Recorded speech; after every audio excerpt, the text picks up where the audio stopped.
আসসালামু আলাইকুম ভিউয়ার্স, কেমন আছেন সবাই? আশা করি ভালো আছেন। কী ভাবতেছেন? জাম্বুরা এত সুন্দর জাম্বুরা হলুদ হয়ে রয়েছে, খাইতেছি না, ভিডিও করার জন্য রেখে দিছি। আসলে তা না, আমার প্রতিটা জাম্বুরা মৌমাছির মতো একটা পোকা আছে, আমরা এগুলোকে বোমরা বলি। প্রতিটা জাম্বুরাকে বোমরা সিদ্ধ করে দিচ্ছে, যার কারণে এগুলা হলুদ হলুদ বর্ণের হয়ে জয়রা পড়ে যেতেছে। আমার দুইটা জাম্বুরা গাছ, ছোটো ছোটো গাছ, এগুলোতে প্রায় 35-40টা জাম্বুরা আসছে। মনে হয় না আবার একটা জাম্বুরা পাকায় খাইতে পারবো। তো বন্ধুরা, অনেক কষ্ট করে ভিডিও করি, এডিটিং করি, দয়া করে আমার চ্যানেলটিকে সাবস্ক্রাইব করে দেবেন, লাইক কমেন্ট শেয়ার করে দেবেন।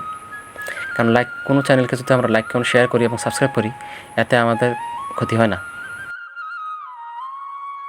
বরঞ্চ 2 থেকে 3 সেকেন্ড সময় ব্যয় হয়। তো যদি কোনো চ্যানেল সাবস্ক্রাইব করেন, ওই চ্যানেলের জন্য খুব গুরুত্বপূর্ণ বিষয়। কোনো চ্যানেল যদি বেশি সাবস্ক্রাইব হয়, মিলিয়ন মিলিয়ন সাবস্ক্রাইব হয়, অনেক মিলিয়ন মিলিয়ন ভিউ হয়, তাতে কি হয়?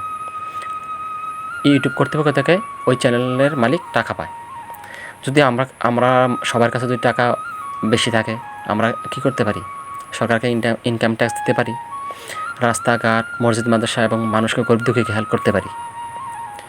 টাকা থাকলে না হেল্প করবো, টাকা না থাকলে হেল্প করবো কোথা থেকে, ঠিক না? তো দয়া করে সাবস্ক্রাইব করে দেবেন, লাইক এবং শেয়ার করে দেবেন, এতে আমার উপকার হবে, দেশের উপকার হবে। আর এই যে আমগুলো দেখছেন, এগুলো হচ্ছে গরুমতি আম। এগুলো সাধারণত ল্যাংড়া, হিমসাগর, হাড়িভাঙ্গা, আম্রপালি এগুলার প্রায় 2 থেকে 3 মাস পরে পাকে।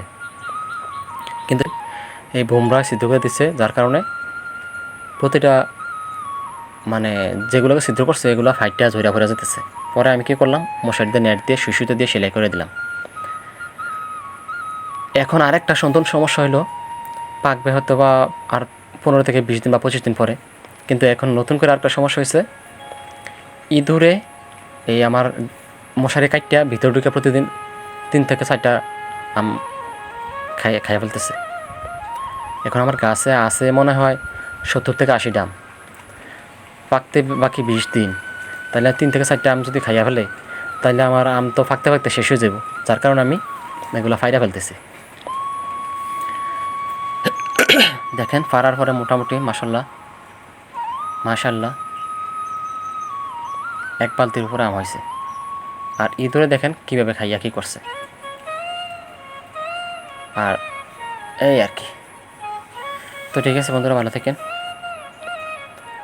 দয়া করে আমার চ্যানেলটিকে সাবস্ক্রাইব করে দেবেন।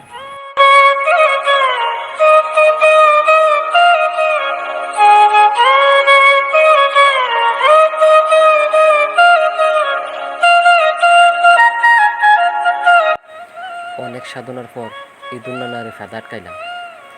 দেখেন ইঁদুর নানার আপ্যায়ন করতেছি, চাল দিছি, ইঁদুর নানা কত সুন্দর করে খাইতেছে। এখন আপনারাই বলেন, ইঁদুরটাকে কী করতে পারি? কমেন্টে জানাবেন।